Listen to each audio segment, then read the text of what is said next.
நேசிப்போம் என்கிற தலைப்பு எனக்கு தேர்வு செய்யப்பட்டிருக்கிறது. தற்பொழுது நாம் இருக்கக்கூடிய இந்த செப்டம்பர் மாதம், நாளை மறுநாள் செவ்வாய்க்கிழமை எடுத்துக்கொண்டால் நம்முடைய தமிழகத்திலே மீலாதுன் நபி என்ற ஒரு நிகழ்ச்சி முஸ்லிம்களில் சிலர்களால் அந்த நிகழ்ச்சி கொண்டாடப்பட்டு அதற்கு தமிழக அரசும் விடுமுறையை அறிவித்திருக்கிறது. அது இந்த வருடம் மட்டுமல்ல, ஒவ்வொரு வருடமும் இந்த அரபியில ரபியுல் அவ்வல் மாதம் என்று சொல்லுவோம். அந்த ரபியுல் அவ்வல் மாதத்திலே பிறை 12வது பிறையிலே அந்த மீலாது விழாக்களை இன்றைக்கு முஸ்லிம்கள் கொண்டாடி கொண்டிருக்கிறார்கள். அப்படி கொண்டாடக்கூடிய அந்த விழாவினுடைய அம்சமாக எதிர்வரக்கூடிய செவ்வாய்க்கிழமை தமிழக அரசும் அதை ஒரு விடுமுறை தினமாக அறிவித்திருக்கிறது. நம்மளுடைய தமிழக அரசு அதை விடுமுறை தினமாக அறிவிக்க என்ன காரணம்?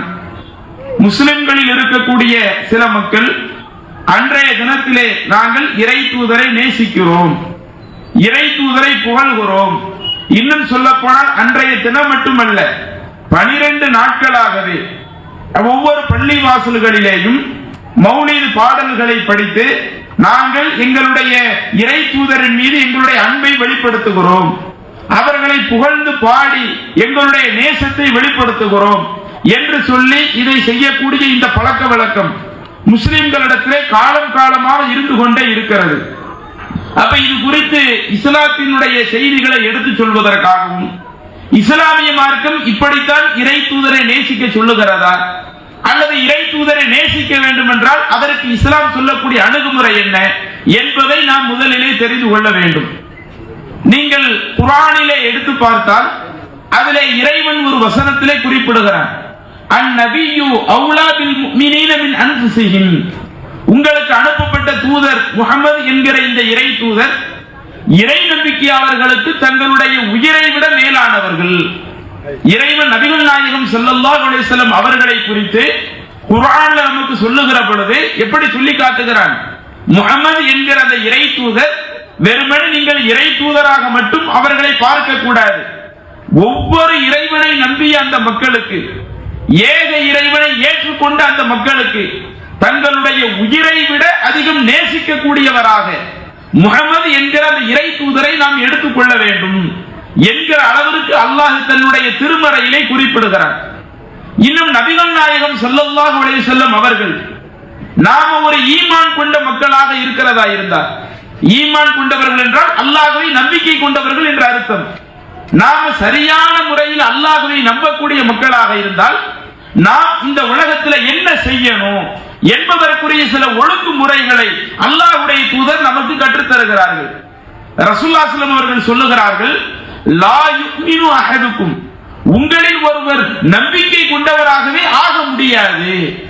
நாம நம்பிக்கை கொண்டவராக இருக்கணும்னா என்ன செய்யணும், நம்மளிடத்துல இறை நம்பிக்கை இல்லை என்றால் நாம எப்படி இருப்போம் என்பதை குறித்து இறை தூதர் ரசூலுல்லாஹி ஸல்லல்லாஹு அலைஹி வஸல்லம் அவர்கள் நமக்கு சொல்லுகிற பொழுது, லா யுமினு அஹதுக்கும், உங்களில் ஒருவர் இறைவனை நம்பியவராகவே ஆக மாட்டார். எதுவரை? ஹத்தா அக்கூன அஹப்ப இலைஹி மின் வாலிதிஹி வ வலதிஹி வன்னாசி அஜ்மஈன், உங்களில் ஒருவருக்கு உங்களை பெற்றெடுத்த பெற்றோர்கள் இருப்பார்கள், உங்களுக்கென பிறந்த பிள்ளைகள் இருப்பார்கள், இன்னும் நீங்கள் நேசிக்கக்கூடிய இதர உலக மக்கள் இருப்பார்கள். இதுல உங்களை பெற்றெடுத்த பெற்றோர்களை விட, உங்களுக்கு பிறந்த பிள்ளைகளை விட, வன்னாசி அஜ்மஈன், உலக மக்கள் அனைவரையும் விட இறை தூதராகிய என்னை நேசிக்காதவரை உங்களில் ஈமான் கொண்டவராக ஆகவே முடியாது. அப்ப நாம ஈமான் கொள்ள வேண்டும் என்றால், நம்முடைய ஈமான் உறுதிப்பட வேண்டும் என்றால் அதற்கு நபிகள் நாயகம் ஸல்லல்லாஹு அலைஹி வஸல்லம் அவர்கள் சொல்லுகிறார்கள், நீங்கள் இறை தூதராக இருக்கக்கூடிய என்னை நேசிக்க வேண்டும். எந்த அளவுக்கு நேசிக்கணும்? உங்க பெற்றோர்களை நீங்கள் நேசிப்பீர்களே, உங்களுடைய பிள்ளைகளை நேசிப்பீங்களே, இதை விட அதிகமாக என்னை நேசிக்க வேண்டும். இப்படி என்னை நேசித்தால் தான் உங்களிடத்துல ஈமானே இருக்குது அப்படின்னு அல்லாஹ்வுடைய தூதர் குறிப்பிடுகிறார்கள். அதே போல இன்னொரு நபி மொழியில் நமக்கு சொல்லி காட்டுறாங்க, சலாசுன், இந்த உலகத்துல நாம கடைபிடிக்கக்கூடிய 3 காரியங்கள் இருக்கிறது. மன் குன்ன ஃபீஹி, அந்த 3 காரியத்தை யார் முறையாக கடைபிடிக்கிறாங்களோ, வஜத ஹலாவத்தல் ஈமான், அவர்கள் தான் ஈமானுடைய சுவையை சுவைக்க முடியும். இன்னைக்கு நம்ம பேரை வச்செல்லாம் அல்லாஹ் நமக்கு ஈமானை இட போட மாட்டார். என்னுடைய பேர் என்ன? என்னுடைய பேர் முஹம்மது, இப்ராஹிம், ஃபாத்திமா, ஆமினா என்று நம்முடைய பெயரை வைத்து நம்முடைய ஈமான் முழுமையாகாது. ரசூலுல்லாஹி ஸல்லல்லாஹு அலைஹி வஸல்லம் சொல்றாங்க, உங்களில் ஒருவர் அந்த ஈமானுடைய அனைத்து சுவையையும் பெற்று ஈமான்ல பரிபூர்ணமான நபர்களாக நீங்கள் இருக்க வேண்டும் என்றால் நீங்கள் கண்டிப்பாக இந்த உலகத்தில் 3 தன்மைகளை கடைபிடித்தே ஆகணும். அந்த 3 தன்மைகளில் ஏதேனும் சில குறைபாடுகள் உங்களிடத்திலே வந்துவிட்டால் அது உங்களுடைய ஈமானிலேயே குறையை ஏற்படுத்தும். ஈமான்ல பரிபூர்ணமான ஆளா நீங்க இருந்திட முடியாது என்று சொல்லிவிட்டு அதுல முதல் தன்மையை என்ன சொல்றாங்க தெரியுமா? ஐ யகூன அல்லாஹு வ ரசூலுஹு அஹப்ப இலைஹி மிம்மா சிவாஹுமா. அல்லாஹ்வும் அல்லாஹ்வுடைய தூதரும் இந்த உலகத்தில் இருக்கக்கூடிய மற்ற எல்லாரையும் விட ஒருவருக்கு அதிகம் நேசிக்கக்கூடிய நபராக வரணும். என்ன சொல்ல வர்றாங்க? இந்த உலகத்தில் நம்மை சுற்றி பல நபர்கள் இருக்கிறாங்களா இல்லையா? நம்முடைய சொந்த பந்தங்கள் பல ஆட்கள் இருக்கிறாங்களா இல்லையா? இவங்க அனைவரையும் விட நான் முதல்ல இறைவனைத்தான் நான் நேசிப்பேன், அதற்கடுத்து இறைவனுடைய தூதர் நபிகளாரை நேசிப்பேன் என்று இறைவனையும் இறை தூதரையும் இந்த உலகத்தில் உள்ள மற்ற எல்லாரையும் விட ஒருவர் நேசிக்க ஆரம்பித்து விட்டாரானால் அவர் ஈமானுடைய சுவையில ஒண்ணுல கரெக்டாக இருந்து விட்டார். அதுல 2வது நம்முடைய ஈமானுடைய சுவை அதுல நம்மள்ட்ட கரெக்டாக இருக்க வேண்டும் என்று சொன்னால் அடுத்து சொல்லுகிறார்கள், வா யுஹிப்பல் மர்அ லா யுஹிப்புஹு இல்லா லில்லாஹ். இந்த உலகத்துல ஒருவன் அடுத்த நபரோடு நேசம் பாராட்டுறதா இருந்தார், அதுவும் நல்ல விஷயத்திற்காக இறைவனுக்காக அடுத்தவங்கள்ட்ட நேசம் பாராட்டுவாங்க. ஒருவன் கெட்ட காரியத்தை செய்து கொண்டிருக்கிறான், பாவமான காரியத்தை செய்யறான், அந்த பாவம் செய்கிற பொழுது அந்த பாவத்துக்கு உடந்தையா இருக்கிறான் வைங்க, இது இறைவனுக்காக நேசிப்பதாக ஆகாது. ஒருவன் நல்ல காரியம் செய்கிற பொழுது அவனோடு சேர்ந்து ஒருவன் நிற்பானேயானால் இவன் இறைவனுக்காக அடுத்த நபர்களை நேசிக்கிறான். இந்த தன்மை இருந்தால்தான் உங்களிடத்தில் ஈமான் கரெக்டாக இருக்கும். அடுத்து 3வது குறிப்பிடுகிறார்கள், உங்களில் ஒருவர் ஆரம்பத்தில் இஸ்லாமிய சட்டதிட்டங்களை தெரியாமல் எவ்வளவோ பல தவறுகள்ல நாம ஈடுபட்டிருப்போம். அப்படி பல தவறுகளில் ஈடுபட்ட பிறகு நமக்கு இஸ்லாமிய சட்டம் கிடைத்திருக்கும், குர்ஆனுடைய வசனங்களை எடுத்து படிச்சிருப்போம், ரசூலுல்லாஹி ஸல்லல்லாஹு அலைஹி வஸல்லம் சொன்ன செய்திகளை எடுத்து படிச்சிருப்போம். ஒவ்வொரு வாரமும் வெள்ளிக்கிழமை பள்ளிவாசலுக்கு போறோமே, ஜும்மா உரைகளை உட்கார்ந்து கேட்டு நம்ம இஸ்லாமிய சட்டத்தை படிச்சிருப்போம். ஆரம்பத்தில் அது படிக்காததுனால என்னென்ன தவறுகள்ல நாம இருந்தோமோ அதை தெரிந்து கொண்டதுனால அந்த தவறுகளில் இருந்து விலகி வந்த பிறகு மீண்டும் என்ன செஞ்சிடக்கூடாது, பழைய தவறை நோக்கி திரும்பி போயிடக்கூடாது. உதாரணத்திற்கு இஸ்லாத்தை அறியாமல் ஒருவன் பீடி பிடிக்கிறான், சிகரெட் பிடிக்கிறான், மது குடிக்கிறான், திரும்ப அவனுக்கு அதனுடைய விபரீதம் உணர்த்தப்படுகிறது. அது எந்த அளவிற்கு இறைவனால் தடுக்கப்பட்ட ஒரு காரியமா இருக்குது. இது போன்ற போதை வஸ்துக்கள் ஒருத்தர் அடிமையானால் அவனுடைய மறுமை வாழ்க்கை எப்படிப்பட்டது என்பதையெல்லாம் அறிந்து கொண்ட பிறகு அதிலிருந்து முற்றிலும் விலகி வந்து விடுகிறான். இப்படி ஒரு தீமையிலிருந்து விலகி வந்த பிறகு மீண்டும் என்ன செஞ்சிடக்கூடாது, அந்த பழைய தீமையை நோக்கி உங்களில் ஒருவர் திரும்பி போயிடக்கூடாது. தன்னை நெருப்பில் தூக்கி போட்டால் அதை அவர் எப்படி வெறுப்பாரோ அந்த மாதிரி தவறிலிருந்து விலகி வந்த நபர் மீண்டும் அந்த தவறை நோக்கி போவதை வெறுக்க வேண்டும். இந்த 3 தன்மை யார்கிட்ட இருக்குதோ அவங்கதான் ஈமானுடைய சுவையை சுவைக்க முடியும். அல்லாஹ்வுடைய தூதர் குறிப்பிடுகிறார்கள். அப்ப இந்த நபிமொழிகள் எல்லாம் நமக்கு சொல்லக்கூடிய கருத்து என்ன? இன்றைக்கு உலகத்தில் எந்த பகுதியில் வாழக்கூடிய முஸ்லிமாக இருக்கட்டும், எந்த பகுதியில் வாழக்கூடிய முஸ்லிமாக இருந்தாலும் நாம் அந்த இஸ்லாத்தில் உறுதியாக இருக்கிறோம் என்று சொன்னால், நாம் நம்முடைய ஈமான்ல கடைசி வரை உறுதியாக இருக்கிறோம் என்று சொன்னால் அதற்கு அல்லாஹ்வுடைய தூதர் சொன்ன மிக முக்கியமான ஒரு அறிவுரை, நீங்கள் இந்த உலகத்திலே வாழ்கிற பொழுது உங்களை படைத்த ஏக இறைவன் இருக்கிறானே அந்த ஏக இறைவனை நேசியுங்கள். அதற்கடுத்து அந்த இறைவனுடைய செய்தியை உங்களுக்கு எடுத்து சொல்வதற்காக அனுப்பப்பட்ட தூதர் முகமது நபி இருக்கிறாங்களே அவங்களை நீங்க நேசியுங்க. இப்படி இறைவனையும் இறை தூதரையும் நேசித்தால் தான் உங்களுடைய ஈமானை பரிபூர்ணமாகும் என்ற அளவிற்கு இஸ்லாமிய மார்க்கம் நாம நபிகளாரை நேசிக்க வேண்டும் என்று சொல்லக்கூடிய கட்டளைகள் ஏராளம் இருக்கிறது. சரி, இப்ப அந்த நபிகளாரை நேசிப்பது என்றால் அதனுடைய அளவுகள் என்ன? இஸ்லாத்துல ரசூலுல்லாஹி ஸல்லல்லாஹு அலைஹி வஸல்லம் நேசிக்கணுமா கூடாதா என்றால் நிச்சயம் நேசிக்க வேண்டும்.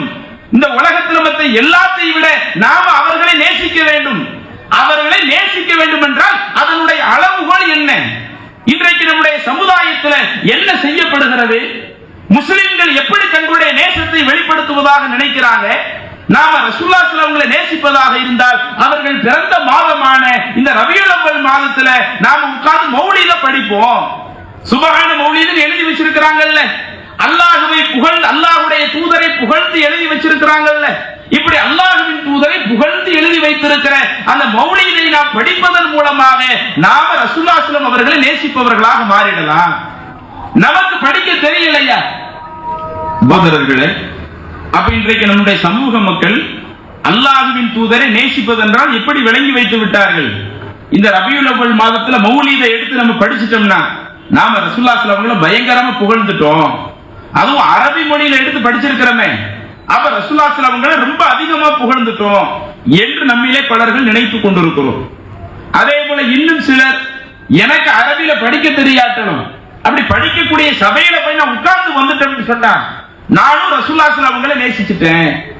இன்னும் அது எந்த அளவுக்கு அந்த நேசத்தை வெளிப்படுத்துறோம் நினைக்கிறாங்கன்னா, குறிப்பா அதுல பிறை 12 அதுக்கு அந்த எதிர்வரக்கூடிய செவ்வாய்க்கிழமை வருது. அன்றைய தினம் என்ன செய்வாங்க, பல இடங்கள்ல இது போன்ற மீட்டிங்குகளை ஏற்பாடு செய்வாங்க. இது போன்ற மீட்டிங்குகளை ஏற்பாடு செஞ்சு அதுல அந்த லோக்கல் பகுதியில் இருக்கக்கூடிய அரசியல்வாதிகளை வர வச்சு அவங்கள ரசூலுல்லாஹி ஸல்லல்லாஹு அலைஹி வஸல்லம் பத்தி எடுத்து சொல்லி இவங்களும் அல்லாஹ்வின் தூதருடைய மகிமை என்ன தெரியுமா என்று சில விஷயங்களை எடுத்து சொல்லி அன்றைய தினம் அந்த பகுதியில் உள்ள மக்களுக்கு உணவு விருந்துகளை ஏற்பாடு செஞ்சு இப்படி நாம கொடுத்து விட்டோமே, ஆனால் நாம ரசூலுல்லாஹி ஸல்லல்லாஹு அலைஹி வஸல்லம் புகழ்ந்து விட்டோம். மேடை போட்டாச்சு, ஆட்களை வர சொல்லி பேச சொல்லியாச்சு, அல்லாஹ்வின் தூதருடைய புகழ் என்று நிறைய விஷயத்தை சொல்லிவிட்டார்கள். அப்ப இந்த மீலாது விழா அன்றைக்கு நாம் இது போன்ற காரியத்தை செய்துவிட்டால் இஸ்லாம் சொன்ன அந்த இறை தூதரை நேசித்து விட்டோம், அது நமக்கு ஈமானை பரிபூரணப்படுத்தி விட்டது என்று நாம் நினைத்துக் கொண்டிருக்கிறோம். ஆனால் உண்மையிலேயே இதுதான் இறை தூதரை நேசிப்பதனுடைய ஒரு முறையா? இறை தூதரை நேசிக்க வேண்டும் என்று சொன்ன அல்லாஹ்வுடைய தூதர், உங்களில் ஒருவர் உலகத்தில் இருக்கக்கூடிய மற்ற எல்லாத்தையும் விட என்னை நேசிக்காதவரை உங்களிடத்தில் ஈமான் இல்லை என்று சொன்ன அல்லாஹ்வுடைய தூதர் தன்னை நேசிக்க வேண்டும் என்றால் அந்த நேசிப்பதற்குரிய அளவுகளை நமக்கு கற்றுத்தரவில்லையா? நீங்கள் ரசூலுல்லாஹி ஸல்லல்லாஹு அலைஹி வஸல்லம் உங்களுடைய வாழ்க்கையவே எடுத்து பாருங்களேன். நாம பல நேரங்களில் சொல்றோமா இல்லையா, லக்கது கான லக்கும் ஃபீ ரசூலில்லாஹி உஸ்வத்துன் ஹஸனா, உங்களுக்கு அனுப்பப்பட்ட தூதர் முஹம்மது நபி இடத்துல உங்களுக்கு அழகான முன்மாதிரி இருக்கிறது. லிமன் கான யர்ஜுல்லாஹ வல் யௌமல் ஆகிர், யார் அல்லாஹ்வை ஆதரவு வைக்கிறாங்களோ, யார் மறுமை நாளை ஆதரவு வைக்கிறாங்களோ, வதக்கரல்லாஹ கஸீரா, இறை தூதர் இறைவனை அதிகம் அதிகம் யார் நினைக்கிறாங்களோ அவங்களுக்கு நபிகளாரிடத்துல அழகான முன்மாதிரி இருக்கிறது என்று அல்லாஹ் சொல்லி காட்டுகிறானே, அந்த நபிகளார் நம்மளிடத்துல எப்படி நடந்து காட்டினார்கள்?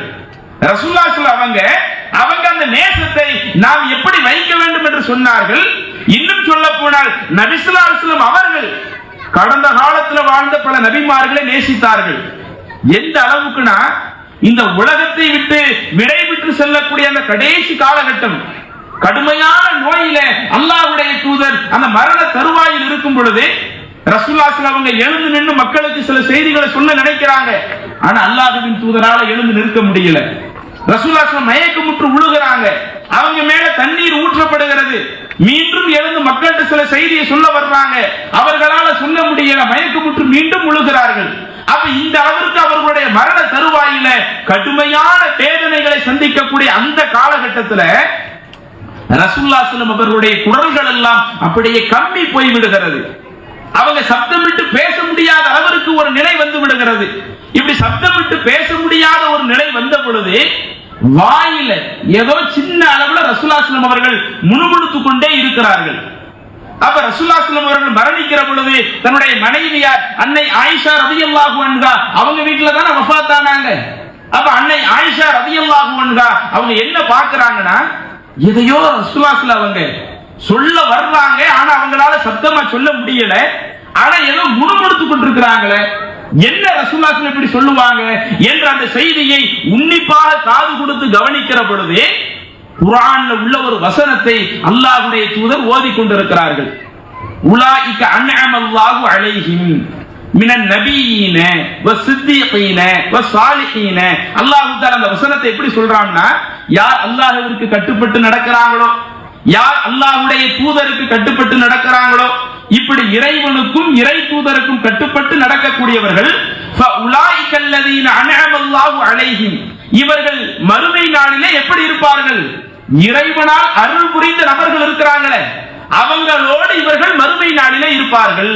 மினன் நபியீன, இதற்கு முன்னாடி வாழ்ந்த இறைவனால் அருள் புரிந்த வானவர்கள் இருக்கிறாங்களே, வஸ்ஸாலிஹீன, நல்லவர்கள் இருக்கிறார்களே, வஸ்ஸுஹதா, இறைவனுக்காகவே தன்னுடைய உயிர் நீத்த அந்த ஷஹீதுகள் இருக்கிறாங்களே, அவர்களோடு மறுமை நாளில் இருப்பார்கள் என்று அல்லாஹ் குர்ஆனிலே ஒரு வசனம் சொல்லுகிறான். இப்படி சொல்லக்கூடிய அந்த வசனத்தை அல்லாஹ்வுடைய தூதர் மரணிக்கிற தருவாயில அல்லாஹ் எனக்கு அப்படி ஒரு பாக்கியத்தை கொடுக்கணும், இதற்கு முன்னாடி வாழ்ந்த நபிமார்களோடு மறுமையில் இருக்கக்கூடிய ஒரு வாய்ப்பு அல்லாஹ் எனக்கு தரணும் என்கிற இந்த வசனத்தை அல்லாஹ்வுடைய தூதர் சொல்லிக் கொண்டே இருந்தார்கள். அப்ப அன்னை ஆயிஷா ரலியல்லாஹு அன்ஹா அவங்க சொல்றாங்க, இதை அல்லாஹ்வுடைய தூதர் சொல்லிக் கொண்டே இருக்கும் பொழுது அப்போது நான் உணர்ந்து கொண்டேன், அல்லாஹ்வுடைய தூதருக்கு அஜல் ரொம்ப நெருங்கி விட்டது, இன்னும் ரொம்ப சீக்கிரத்தில் ரசூலுல்லாஹி ஸல்லல்லாஹு அலைஹி வஸல்லம் மரணிச்சிருவாங்க, மரணம் ரொம்ப அதிகமாக நெருங்கி விட்டது என்பதை இது போன்ற ரசூலுல்லாஹி ஸல்லல்லாஹு அலைஹி வஸல்லம் அவர்கள் சொல்லக்கூடிய வார்த்தையை வைத்து நான் புரிந்து கொண்டேன் என்று சொல்லக்கூடிய இந்த நபிமொழியை ஸஹீஹுல் புகாரி போன்ற ஹதீஸ் கிரந்தங்கள்ல பார்க்கிறோம். கொஞ்சம் யோசிச்சு பாருங்க, ரசூலுல்லாஹி ஸல்லல்லாஹு அலைஹி வஸல்லம் அவர்கள் மரணிக்கக்கூடிய தருவாயிலேயும் கடந்த காலத்தில் உள்ள அந்த நபிமார்களை பற்றி நினைத்து அந்த நபிமார்களோடு மறுமையில வரணும் நினைச்சாங்களே, அந்த நபிமார்களின் மீது நேசத்தை வெளிப்படுத்தினார்களே, இப்படி கடந்த காலத்தில் வாழ்ந்த இறை தூதர்களின் மீது அல்லாஹ்வுடைய தூதர் நேசத்தை வெளிப்படுத்தினார்கள் என்றால் எப்படி வெளிப்படுத்தினார்கள்? அந்த இறை தூதர்கள் மீது மௌலிது ஓதினார்களா? இன்னைக்கு நம்ம எழுதி வச்சிருக்கிறோமே, ரபியுல் அவ்வல் மாதம் வந்து விட்டால் அல்லாஹ்வின் தூதரை புகழ்வதற்காக சுபஹான மௌலிது, இந்த மாதம் முடிந்த ரபியுல் ஆஹர் மாதம் வந்து விட்டால் முஹையத்தீன் மௌலிது, அதற்கடுத்து நாகூர்ல அடங்கி இருக்கிறவருக்கு அவருக்கு ஒரு மௌலிது என்று இப்படி ஒவ்வொரு வாரம் ஒவ்வொரு மாதமும் அவுலியாக்களை புகழ வேண்டும் என்பதற்காக சில மௌலிதுகளை நாம் உருவாக்கி வச்சிருக்கிறோமே. இந்த மாதிரி அல்லாஹ்வுடைய தூதர் கடந்த காலத்தில் வாழ்ந்த மூசா நபி பேர்ல ஒரு மௌலிது உருவாக்கி அதை சொல்லி ரசூலுல்லாஹி இப்படித்தான் அவங்க மேல நேசத்தை வெளிப்படுத்தினாங்களா? நூஹ் நபி அவங்க பேர்ல ஒரு மௌலிதை உருவாக்கி இப்படித்தான் அவர்கள் நேசத்தை வெளிப்படுத்தினாங்களே. ஆனால் கடந்த காலத்தில் வாழ்ந்த நபிமார்களை நேசித்தார்கள். எந்த அளவுக்கு அவர்கள் சொர்க்கத்தில் அல்லாஹ்வுடைய அருள் பெற்று இருக்கும் பொழுது நானும் அவர்களோடு இருக்கணும்னு ஆசைப்பட்டாங்க. மரணிக்கிற தருவாயிலேயும் அந்த வார்த்தையை அதிகம் அதிகம் அல்லாஹ்வுடைய தூதர் சொல்லிக் கொண்டிருந்தார்களே. அப்ப அல்லாஹ்வுடைய தூதர் கடந்த காலத்தில் உள்ள அந்த நபிமார்களை அதிகம் நேசிக்கிறார்கள் என்றால் எப்படி நேசிக்கிறாங்க தெரியுமா? அந்த நபிமார்களுடைய வாழ்க்கையில என்னென்ன பாடங்கள் இருக்கிறது, அந்த பாடங்களை கவனித்து அதை தன்னுடைய வாழ்க்கையில எப்படியாவது கடைபிடிக்க முயற்சி எடுப்போம். இதுதான் நேசத்திற்கான அளவுகோல். உதாரணத்திற்கு பார்த்தா ரசூலுல்லாஹி ஸல்லல்லாஹு அலைஹி வஸல்லம் சொல்லி காட்டுறாங்க, லூத் அலைஹிஸ்ஸலாம் இருக்கிறாங்களா இல்லையா? அந்த லூத் அலைஹிஸ்ஸலாம் அவர்களுக்கு அல்லாஹ் அருள் புரிவானாக, ரஹிமல்லாஹு லூத், அல்லாஹ் தஆலா அந்த லூத் அலைஹிஸ்ஸலாம் அவர்களுக்கு அருள் புரிவானாக. ஏன்னா அந்த லூத் நபி எப்படி இருந்தாங்க? அன்றைய காலகட்டத்தில் அவர்கள் மட்டும் தன்னந்தனியாக இருக்கிற பொழுது, அவர்களுக்கு உதவிக்கு யாரும் இல்லாத அந்த நேரத்திலேயும் படைத்த இறைவனான அந்த தன்னந்தனியான அந்த அல்லாஹ்வையே அவர்கள் பாதுகாவலராக ஏற்படுத்திக் கொண்டார்களே. அந்த லூத் நபிக்கு அல்லாஹ் அருள் புரியட்டும். அவன் நேசிப்பதென்றால் எதை சொல்றாங்க? அவங்க வாழ்ந்து காட்டிய அந்த செய்திகளை எடுத்து சொல்லி அதுல என்ன பாடம் இருக்குது, அதுல என்ன படிப்பினை இருக்குது, அந்த பாடங்களையும் படிப்பினையையும் நம்முடைய வாழ்க்கையிலையும் கொண்டு வரணுமே. அதே போல இன்னொரு சந்தர்ப்பத்தில் சொன்னாங்க, ரஹிமல்லாஹு மூசா, அல்லாஹ் தஆலா மூசா அலைஹிஸ்ஸலாம் அவர்களுக்கு அருள் புரிவானாக. இன்னைக்கு ஏன்ட்ட எவ்வளவோ பல கேள்விகளை கேட்கறீங்க, ஆனா இதை விட மூசா அலைஹிஸ்ஸலாம் அவங்களுடைய கூட்டத்தார்கள் எவ்வளவோ பல நோவினைகளை அவர்களுக்கு கொடுத்திருந்தும் அதையெல்லாம் தாங்கிக் கொண்டார்களே, அதையெல்லாம் பொறுத்து கொண்டார்களே. அந்த மூசா நபிக்கு அல்லாஹ் அருள் புரிவானாக. அப்ப இதுவெல்லாம் நமக்கு எதை காட்டுகிறது? அல்லாஹ்வுடைய தூதர் கடந்த காலத்தில் வாழ்ந்த இறை தூதர்களை நேசிக்கிறார்கள், மறுமை நாள் அவர்களோடு இருக்க ஆசைப்படுகிறார்கள் என்று சொன்னால் அது அவங்க மேல மௌலிது படிச்சபடி செய்யல. அவங்களுடைய வாழ்க்கையில நாம பெற வேண்டிய பாடம் என்ன, நாம பெற வேண்டிய படிப்பினை என்ன, இந்த பாடங்களையும் படிப்பினையையும் நாம பின்பற்றுவதுதான் உண்மையிலேயே அவங்களை நேசிக்கிறது. லாஜிக் அடிப்படையில பார்த்தா அதுதானுங்க. இன்னைக்கு ஒரு ஆள் சொல்றாரு, நான் என்னுடைய தாயாரை ரொம்ப நேசிக்கிறேன், என்னுடைய தந்தையை ரொம்ப நேசிக்கிறேன் அப்படின்னா என்ன அர்த்தம்? அது வாயளவுல சொல்றது மட்டும்தானா? நான் உங்களை கடுமையாக நேசிக்கிறேன் என்று வாயளவில் சொல்வதுதான் நேசமா, அல்லது தாயார் வழிகாட்டிய அடிப்படையில் அவங்க எதுவெல்லாம் நல்ல செய்திகளை நமக்கு சொல்லி கொடுக்கிறாங்களோ, நல்லா படிதான் அறிவுறுத்துறாங்களா, நான் உட்கார்ந்து நல்லா படிக்கிறேன், என்னைய கவனிச்சுக்க அவங்க சொல்றாங்களா, நான் அவங்கள கவனிச்சுக்கிடுறேன் என்னுடைய சொந்த பந்தத்தை கவனிச்சுக்கன்னு சொல்றாங்களா, நான் அவங்களை கவனிச்சுக்கிடுறேன். இப்படி என்னுடைய தாயார் எனக்கு என்ன சொல்லுகிறார்களோ அதை நான் முறையாக ஏற்று நடப்பது, இது தாயாரின் மீது அன்பை வெளிப்படுத்துவதனுடைய அடையாளம். இது தாயாரை நேசிப்பதனுடைய அடையாளம். தாயார் நமக்கு உன்னை சொல்லி இருக்க, அதுக்கு நேர் மாற்றமா நம்ம நடந்தோம்னு சொன்ன, இது தாயாரை நேசிப்பதாக ஆகுமா? ஆனா இன்னைக்கு நாம் அதைத்தான் பண்ணிக்கிட்டு இருக்கிறோம்.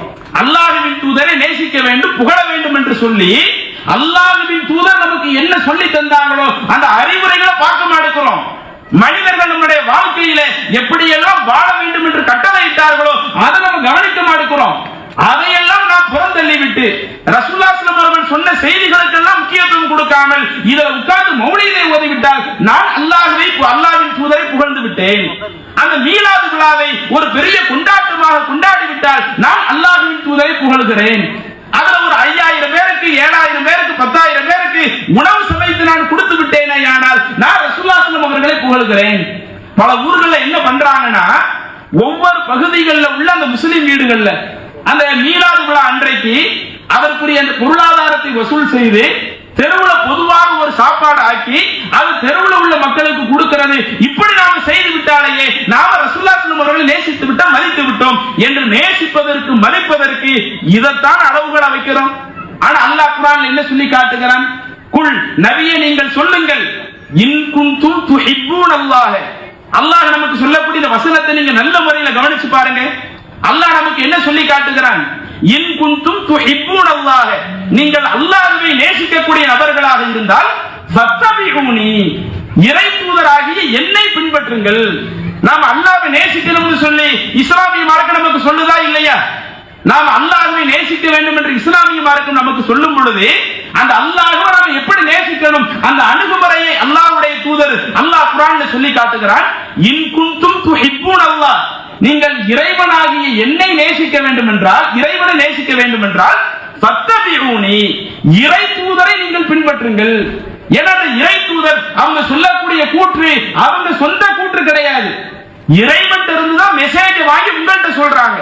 அப்ப எந்த இறை தூதர் இறைவனிடமிருந்து மெசேஜ் வாங்கி உங்களுக்கு சொல்றாங்களோ அதை நீங்க பின்பற்ற ஆரம்பித்து விட்டால், அந்த இறைவனிடமிருந்து தரப்படுகிற அந்த மெசேஜை நீங்க பின்பற்ற ஆரம்பித்து விட்டால் நீங்க அல்லாஹ்வை நேசித்து விட்டீர்கள். இப்படி நீங்கள் செய்து விட்டாலேயே யுஹிப்புக்குமுல்லாஹ், அல்லாஹ்வும் உங்களை நேசித்து விடுவான். வயக்ஃபிர் லக்கும் துனூபக்கும், உங்களுடைய பாவங்களையும் மன்னித்து விடுவான். அப்ப நம்ம அல்லாஹ்வை நேசிக்க வேண்டும் என்றால் அவனுடைய கட்டளையை பின்பற்றுவதுதான் அல்லாஹ்வை நேசிப்பதனுடைய அடையாளம். இப்படி நாம் செய்து விட்டாலேயே அல்லாஹ்வும் நம்மை நேசித்து விடுவான். அப்ப ரசூலுல்லாஹி ஸல்லல்லாஹு அலைஹி வஸல்லம் அவங்களை நேசிப்பதென்றால் அதுவும் அதே போலத்தான். நம்முடைய வாழ்க்கையில ஒவ்வொரு சந்தர்ப்பங்களிலேயும் அல்லாஹ்வுடைய தூதர் என்ன சொன்னார்கள் அதை கேட்டு நடந்து அதற்கு அப்படியே கட்டுப்பட்டு அல்லாஹ்வுடைய தூதர் சொன்ன செய்திக்கு மாற்றமாக என்னுடைய பெற்றோர் என்னை வழிநடத்தினாலும் அந்த விஷயத்துல நான் பெற்றோர்களுக்கு கட்டுப்பட மாட்டேன். நான் வசிக்கக்கூடிய பகுதியில உள்ளவங்க அல்லாஹ்வுடைய தூதர் சொன்ன செய்திக்கு மாற்றமாக எனக்கு ஒரு காரியத்தை செய்ய சொல்றாங்களோ அதை நான் கேட்க மாட்டேன். முன்னாடி பேசிய சகோதரர் ஒரு சில விஷயத்தை மேற்கோள் காட்டினார். இன்றைக்கு நம்முடைய சமூகத்துல பாருங்க, ஒரு பக்கம் மீலாது விழா, ரசூலுல்லாஹி ஸல்லல்லாஹு அலைஹி வஸல்லம் மதிக்கிறோம், அவங்க தான் இறைவனுடைய தூதர் என்று ஒரு பக்கம் இப்படி சொல்லிக் கொண்டு இன்னொரு புறம் நம்முடைய சமூகத்தில் நடத்தப்படக்கூடிய கல்யாணத்தை எடுத்து பாருங்க. கல்யாணத்தில் இஸ்லாத்தை நம்ம எல்லாரும் முறையா கடைபிடிச்சிடுறோமா? வரதட்சணை இல்லாத திருமணம் தான் இன்றைக்கு ஒட்டுமொத்த இஸ்லாமியர்களுடைய திருமணமா இருக்குதா? இறைவனுடைய அருளால எங்களுடைய பிரச்சாரத்தின் மூலம் இன்றைக்கு பல நபர்களை வரதட்சணை இல்லாமல் ஆண்கள் பெண்களுக்கு மணக்குடையை கொடுத்து நடத்தக்கூடிய திருமணத்தை எங்களுடைய சக்திக்குட்பட்டு இன்றைக்கு உருவாக்கி கொண்டு வந்து கொண்டிருக்கிறோம். ஆனால் இன்றளவு பல திருமணங்கள் இஸ்லாமிய நடைமுறைக்கு மாற்றமாக, இறை தூதருடைய வழிகாட்டுதலுக்கு மாற்றமாக வரதட்சணை வாங்கி திருமணம் நடைபெறுகிறதா இல்லையா? போதாக்குறைக்கு கல்யாண நேரத்தில் பல பொருளாதாரத்தை வாங்கினதோடு மட்டுமல்லாம கல்யாணத்திற்கு பிறகும் இன்னும் எங்களுக்கு காசு பத்தல, இன்னும் எங்களுக்கு பொருளாதாரம் பத்தல, இன்னும் எங்களுக்கு கொடுங்க என்று பெண்ணை பெற்ற குடும்பத்தார்களை கசைக்கு பிழியக்கூடிய ஒரு நிலையை இன்றைக்கு இஸ்லாமிய சமுதாயம் உருவாக்கி வைத்திருக்கிறது. இதுதான் ரசூலுல்லாஹி ஸல்லல்லாஹு அலைஹி வஸல்லம் அவர்கள் கற்றுத்தந்ததா? அப்ப இதெல்லாம் நம்ம ரசூலுல்லாஹி ஸல்லல்லாஹு அலைஹி வஸல்லம் சொல்ல பார்க்க மாட்டோம். கல்யாண விஷயத்தில் அல்லாஹ்வுடைய தூதர் சொன்ன செய்திகளுக்கு முக்கியத்துவம் கொடுக்க மாட்டோம். இப்படி முக்கியத்துவம் கொடுக்காமல் இருந்து விட்டு நாம மௌலிது படித்து விட்டால் எப்படி இது அல்லாஹ்வின் தூதரை புகழ்ந்ததாக மாறும்? மீலாது விழாவை நாம் கொண்டாடி விட்டால் அதற்காக அதனுடைய பொருளாதாரத்தை நாம் கொடுத்து விட்டால் இது எப்படி அல்லாஹ்வின் தூதரை நேசிப்பதாக ஆகும்? அப்ப முதல்ல நாம புரிஞ்சுக்கணும், நாம எல்லாரும் ஒவ்வொரு நாளும் இறை தூதரை நேசிக்கணும். அது ஏதோ குறிப்பிட்ட நாளில் மட்டுமல்ல, குறிப்பிட்ட மாதத்தில் மட்டுமல்ல, இறைவன் நமக்கு உயிரை தந்திருக்கக்கூடிய ஒவ்வொரு நாளும் நாம் இறை தூதரை நேசிக்க வேண்டும். அந்த நேசிப்பதனுடைய அளவுகோல் அவர்களை வெறுமனே பாடல் வரிகளில், அது தமிழிலேயோ அல்லது அரபியிலேயோ புகழ்ந்து படிப்பது மட்டும் அது இறை தூதரை நேசிப்பதாக ஆகாது. அவர்கள் சொன்ன அடிப்படையில் நம்முடைய வாழ்க்கையை நடத்துவதுதான் நாம் இறை தூதரை நேசிப்பதாக ஆகும். இதை முதல்ல நாம நம்முடைய மனதில் பதிய வைக்கணும். சரி, அடுத்து பாருங்க, இன்னைக்கு எந்த காரியத்தை இறை தூதரை நேசிப்பதாக நம்முடைய சமூகம் செய்கிறார்களோ அந்த காரியத்தை எடுத்து பாருங்களேன். அல்லாஹ்வுடைய தூதர் சொன்ன அடிப்படையில் தான் இன்னைக்கு அந்த காரியம் இருக்குதா, அல்லது அல்லாஹ்வுடைய தூதர் சொல்லாத அடிப்படையில் அந்த காரியம் இருக்குதா? இஸ்லாத்தினுடைய அடிப்படையை உண்மைப்படுத்தக்கூடிய அளவிற்கு அந்த காரியங்கள் இருக்குதா, அல்லது இஸ்லாத்தினுடைய அடிப்படைகளை குழி தோண்டி புதைக்கக்கூடிய அளவிற்கு அந்த காரியங்கள் இருக்குதா என்பதற்காக அந்த மௌலீது வரிகளில் படிக்கக்கூடிய ஒரு சில செய்திகளை உங்களிடத்தில் மேற்கோள் காட்டுகிறேன். இதுவெல்லாம் மேற்கோள் காட்டுவதற்கு என்ன காரணம்? இன்றளவு அதை படிச்சாலேயே நாம இறை தூதரை புகழ்ந்தோம் நினைக்கிறாங்களே, அது இறை தூதரை புகழக்கூடிய ஒரு நிகழ்வல்ல. இறை தூதர் சொன்ன கொள்கைக்கு நேர் மாற்றமானதை நாம் இன்றைய தினத்தில் உட்கார்ந்து படித்தால் அது நாம் இறை தூதரை இழிவுபடுத்தக்கூடிய ஒரு நிகழ்வாத்தானே இருக்கும். அவங்க என்ன சொன்னாங்களோ அதுக்கு நேர் மாற்றமா நம்ம நடக்கிறோம் வைங்க, அது இறை தூதரை இழிவுபடுத்துறது தானே. அப்படி என்னவெல்லாம் அதிலே எழுதி வைத்திருக்கிறார்கள். நீங்க அந்த மௌலீது வரிகள்ல பார்த்தால் யா சய்யிதி யா ரசூலல்லாஹ் என்று ஒரு பாடலை எழுதி வைத்திருப்பார்கள். அது என்ன யா சய்யிதி யா ரசூலல்லாஹ்? இந்த பாடல் வரிகளை படித்தது யாரு? அதையும் அந்த மௌலீது புத்தகத்திலேயே சொல்றாங்க. வகீல ஜிப்ரீலு, ஜிப்ரீல் அலைஹிஸ்ஸலாம் அவர்கள் இந்த பாடல் வரிகளை படித்தார்கள். அதாவது இன்னைக்கு சுப்ஹான மௌலீத மக்கள் படிச்சுக்கிட்டு இருக்கிறாங்கல்ல, அதுல யா சய்யிதி யா ரசூலுல்லாஹ் ஒரு பாடல் வருது. அந்த பாடலை யார் படிச்சாங்க? ஜிப்ரீல் அலைஹிஸ்ஸலாம் அவர்கள் படித்தார்களாம். ஜிப்ரீல் அலைஹிஸ்ஸலாம் அவர்கள் யார்? மனிதர் கிடையாது, வானவர்களுடைய தலைவராக இருக்கக்கூடியவங்க. அந்த வானவர்களுடைய தலைவராக இருக்கக்கூடிய ஜிப்ரீல் அலைஹிஸ்ஸலாம் அவங்களே அல்லாஹ்வின் தூதரை புகழ்ந்து படித்து விட்டார்கள். அவர் ரசூலுல்லாஹி ஸல்லல்லாஹு அலைஹி வஸல்லம் புகழ் எந்த அளவிற்கு மகத்துவம் மிக்கதாக இருக்கிறது என்று காட்டுவதற்காக அதனை எழுதி வைத்திருக்கிறார்கள். சரி, அதில் எழுதி வைத்திருக்கக்கூடிய கருத்துக்கள் என்ன இருக்குது? ஜிப்ரீல் அலைஹிஸ்ஸலாம் அவர்கள் என்ன சொல்லி அல்லாஹ்வின் தூதரை புகழ்ந்ததாக வருகிறது? யா சய்யிதி யா ரசூலுல்லாஹ், என்னுடைய தலைவரே, அல்லாஹ்வின் தூதரே. ஜிப்ரீல் அலைஹிஸ்ஸலாம் அவர்கள் அல்லாஹ்வின் தூதரை பார்த்து சொல்றாங்க, என்னுடைய தலைவரே, அல்லாஹ்வின் தூதரே, ஹுத்பியதி, என்னுடைய கரத்தை நீங்கள் பற்றி பிடித்துக் கொள்ளுங்கள் என்று சொல்லிவிட்டு அடுத்து சொல்லுகிறார்கள், எனக்கு உங்களை தவிர்த்து வேற யாருமே கிடையாது, என்னை பாதுகாக்கக்கூடிய, எனக்கு உதவக்கூடிய நபர் உங்களை தவிர்த்து வேற யாரும் கிடையாது. வலா அல்வி அலா அஹத், உங்களை விடுத்து எந்த ஒரு நபரிடத்திலேயும் நான் தஞ்சமடைய மாட்டேன். எனக்கு என்ன கஷ்டம் வந்தாலும் நெருக்கடி வந்தாலும் நீங்க என்னை பற்றி பிடித்துக் கொள்ளுங்கள், நீங்க என்னுடைய கஷ்டத்தை நீக்கி விடுங்கள். இன்னும் அதற்கு அடுத்து வரக்கூடிய அந்த வரிகள் எல்லாம் சொல்லுகிறது, நீங்க தான் ஒட்டுமொத்த படைப்பினங்களுக்கும் பாதுகாக்கக்கூடியவராக ரட்சிக்கக்கூடியவராக இருக்கிறீர்கள். இது படிச்சது யாரா? சாதாரண மனிதர் படிக்கல. மனிதர் கூட சரி ஏதோ தெரியாம ஒரு கருத்து சொல்லிட்டாருன்னு சொல்லிட்டு போயிடலாம். வானவர்களாக இருக்கிறவங்க ஒரு கருத்தை சொல்லுகிறார்கள் என்றால் இறைவனிடமிருந்து வந்த செய்தியை தான் வானவர்கள் நம்மள்கிட்ட கொண்டு வந்து சேர்ப்பாங்க. அப்ப இறைவனிடமிருந்து வந்த செய்தியை வானவர்கள் நம்மள்கிட்ட கொண்டு வந்து சேர்க்கிறாங்கன்னா ஜிப்ரீல் அலைஹிஸ்ஸலாம் அவங்க அல்லாஹ்வின் தூதரை பார்த்து என்ன சொல்றாங்களா? நீங்க தான் ஒட்டுமொத்த அந்த மனித சமூகத்திற்கும், மனிதன் என்றால் வெறுமனே மனிதர்கள் மட்டுமல்ல ஒட்டுமொத்த படைப்பினங்களுக்கும், அதுல மனிதர்கள் வருவாங்க, ஜின்கள் வருவாங்க, வானவர்கள் வருவாங்க, அதே போல இதர உயிரினங்கள் வருவாங்க, எல்லா உயிரினங்களையும் காக்கக்கூடியவர் நீங்கள் தான். இன்னும் அதுல கூடுதலாக ஒரு படி மேலே ஜிப்ரீல் அலைஹிஸ்ஸலாம் அவர்கள் சொல்லுகிறார்களாம், என்னை ஆட்டுவிக்கக்கூடிய, என்னை நடுநடுங்க செய்யக்கூடிய ஏதேனும் ஒரு சோதனை வந்துவிட்டால் அந்த நேரத்திலேயும் அக்கூலு, நான் சொல்லுவேன், யா சய்யிதி சாதாத், தலைவர்களுக்கெல்லாம் தலைவரே என்று உங்களை அழைத்து நான் கேட்பேன். இது இஸ்லாத்தினுடைய அடிப்படை கொள்கையை தகர்க்கிற மாதிரி இல்லையா? நீங்க புகழுகிறோம் என்று சொல்லுகிறீர்கள், இன்றைக்கு நீங்க பாத்தீங்கன்னா அரசியல் தலைவர்கள்ட்ட இதை பார்க்கலாம். ஒரு கட்சியினுடைய தலைவர் இருக்கிறார் என்றால் நமக்கு தெரியும் அவர் நம்மை போன்ற ஒரு ஆள் என்று. ஆனால் அவரை புகழ்வதற்காக என்ன சொல்லுவாங்க? கொடை வள்ளலே, மக்களை காக்கக்கூடியவரே, தமிழகத்தின் வருங்காலமே. அவருக்கும் ஆனா மக்களுக்கு செய்யக்கூடிய உதவிக்கு சம்மதமே இருக்காது. இருந்தாலும் இப்படி இல்லாத ஒன்றை சொல்லி புகழ்வாங்கள.